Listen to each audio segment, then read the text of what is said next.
Hey there everyone, welcome to my channel. In this video I will show you how to write in multiple column in Microsoft Word.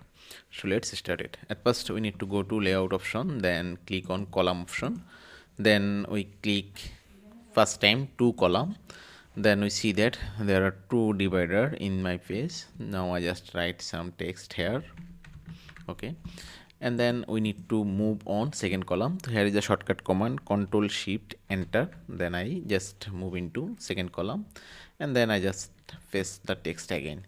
So here you see that we just type in two different column.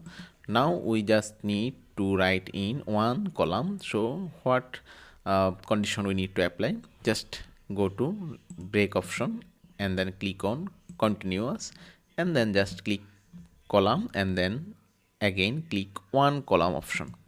After that we see that here no divider, that means I am now in single column option.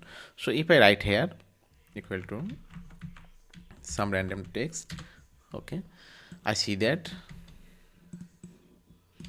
okay, here we see that the first two para is filled with same content but in different column. Here is my first column, here is my second column, and then we type in a single column.